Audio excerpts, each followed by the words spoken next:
Aujourd'hui, je vais vous apprendre à détruire votre mix. Oui, cours un petit peu plus particulier, mais mine de rien, en prenant le problème dans ce sens-là, vous saurez exactement ce qu'il ne faut pas faire pour avoir un mix qui vous ressemble, un mix dont vous êtes fier. Bref, ce que vous avez dans la tête avant même de commencer à mixer.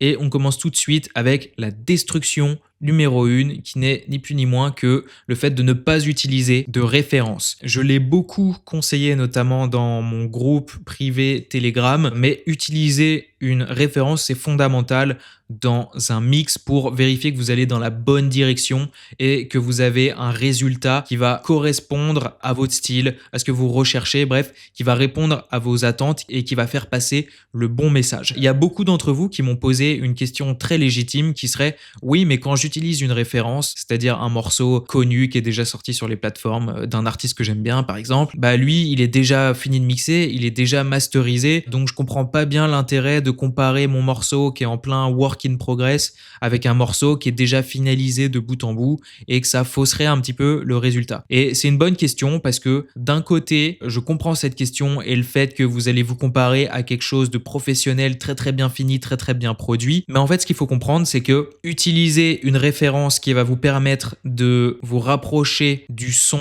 que vous souhaitez, ça sera toujours 1000 fois mieux que d'avancer complètement à l'aveugle. Voilà la seule réponse que j'ai à donner à ça. C'est-à-dire que oui, la référence que vous allez prendre sera finie d'être mixée, finie d'être masterisée, mais elle correspond au résultat que vous voulez avoir sur le morceau que vous êtes en train de mixer. Donc, allez chercher cette référence, tout en sachant que le mastering qui a été fait sur cette musique, et d'ailleurs on en parle un petit peu à la destruction numéro 5, le mastering n'est rien sans le mix. C'est-à-dire que ce que vous entendez principalement sur un morceau, c'est pas le mastering, c'est le mixage que vous entendez principalement sur un morceau qui est sorti sur les plateformes. Donc, prenez une référence, mettez-la dans votre DAW, votre logiciel de production musicale, et mixez avec et faites des allers-retours en permanence. Ça vous évitera des mois de galère, des heures où vous faites n'importe quoi. Bref, utilisez une référence, sinon vous allez inévitablement détruire votre mix. À part si vous avez 20 ans d'expérience et que vous êtes un ingé son hyper qualifié, hyper renommé, et encore, même ces personnes-là le disent elles-mêmes, parce que oui,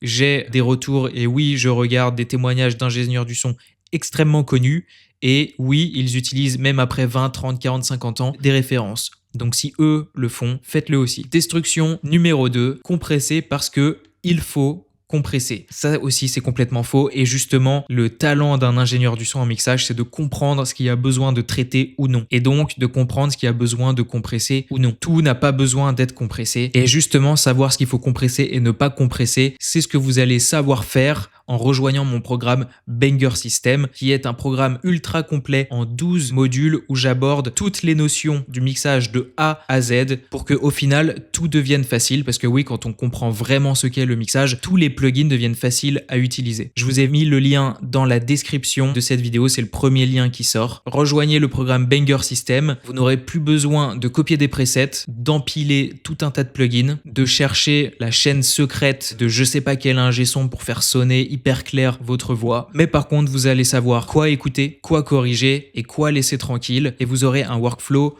bien plus rapide. Et d'ailleurs, je vous montre rapidement à quoi ressemble Banger System, parce que oui, aujourd'hui, c'est le dernier jour où vous pouvez y avoir accès. Ce soir, ce dimanche 7 juin à 23h59, je ferme les portes et ça sera fini. Donc je vous montre à quoi ça ressemble. Une fois que vous êtes dans Banger System, vous avez les 12 modules qui se présentent comme ça. Donc compression Insider, la bible de la compression, EQ Insider, la bible de l'EQ, effet temporel, je vous apprends tout ce qu'il y a à savoir, à comprendre sur les reverbs et les delays. Ici, FX Motion, c'est tout ce qu'il y a à savoir sur les effets de modulation, phaser, flanger, etc. Satur Pro, tout ce que vous devez savoir sur la saturation. Et ensuite, une fois qu'on a vu ces 5 modules-là sur les différents outils du mixage, les différents aspects du mixage, on fait de l'application concrète avec ici le premier module d'application qui s'appelle Bus System où on apprend comment traiter n'importe quel bus, n'importe quel groupe d'instruments. Ici, comment traiter une voix, peu importe le style. Ici, comment traiter les drums, c'est hyper complet. Là, vous avez tout un module sur comment enregistrer. Vous voyez, si j'ouvre, c'est hyper complet. On parle du chemin du son. Vous avez plusieurs sous-modules à chaque fois. On parle de matériel, matériel, de l'environnement d'enregistrement de la pièce, etc., de comment préparer une session, de certaines techniques d'enregistrement professionnelles secrètes qui sont pas si compliquées que ça. Ensuite, vous avez le module Synth Pro dans lequel je vous apprends à utiliser un synthétiseur et comment soit créer vos propres sonorités, vous verrez qu'au final, c'est même assez simple de le faire, soit comment modifier des presets et le faire en toute compréhension. Vous avez Layer Pro, ça c'est pour muscler votre jeu en matière d'arrangement, comment créer des sonorités, des sons qui sont beaucoup plus intéressants. Et enfin, vous avez le module Spotify Insider qui vous permet de lancer votre sortie musicale dans les meilleures conditions, quels sont les leviers à mettre en place pour bien réussir votre sortie, notamment sur Spotify. Et donc, par exemple, là, si j'ouvre Compression Insider, vous avez plusieurs parties et des bonus avec à chaque fois beaucoup de sous-modules. C'est ultra détaillé.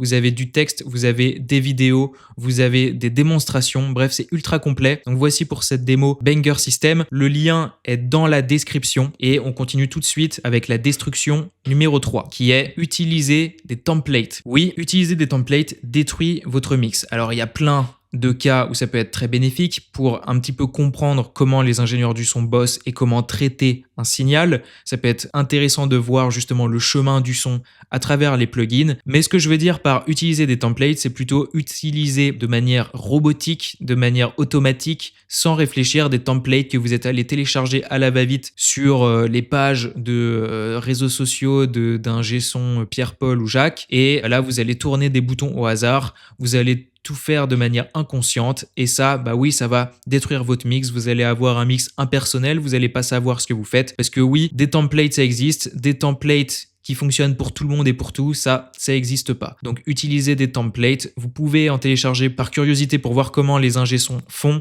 mais n'utilisez pas systématiquement et de manière robotique des templates parce que ça va complètement flinguer votre morceau. Destruction numéro 4, tout négliger par rapport aux basses. Encore une fois, dans le groupe Telegram privé où vous m'envoyez des mix, souvent les basses sont complètement surmixées, trop fortes. Et ça, en fait, ça détruit votre mix parce que vous avez un mix complètement déséquilibré. Et d'ailleurs, je vais vous dire quelque chose, un petit secret d'ingé son, c'est que l'audibilité des basses ne se situe pas dans les basses, mais dans les médiums et plus particulièrement les bas médiums, c'est-à-dire la zone que vous allez avoir globalement entre 200 et 500 Hz. C'est-à-dire que avoir une basse bien ronde pour que ça sonne bien dans les écouteurs, qui soit bien traité, bien contrôlé, c'est super, mais tout le monde n'écoute pas sur des écouteurs et même si vous écoutez sur des écouteurs, si vous voulez avoir une basse bien audible, et bah ça va être dans les bas médiums que tout va se jouer et donc ce qui veut dire qu'il faut avoir un mix équilibré sur tout le spectre, les basses, les bas médiums, les hauts médiums et les aigus. C'est la seule manière d'avoir un mix qui translate bien sur tous les systèmes d'écoute. Donc, tout négliger par rapport aux basses, c'est flinguer votre mix et tous les morceaux où vous avez la sensation que les basses sont super fortes. Et bah, si vous faites une analyse spectrale, vous verrez qu'il y a pas tant de basses que ça et je le sais parce que j'ai fait des analyses dans les studios où j'ai travaillé, que ce soit aux États-Unis et à Paris, et il n'y a pas tant de basses que ça. Vous avez juste un équilibre parfait ou alors un déséquilibre voulu et contrôlé par l'ingé son. Donc ayez un mix bien équilibré et la meilleure manière pour le faire, c'est d'utiliser une référence. Enfin, destruction numéro 5, pensez que le mastering réglera tous les problèmes de mix et donc négligez le mix.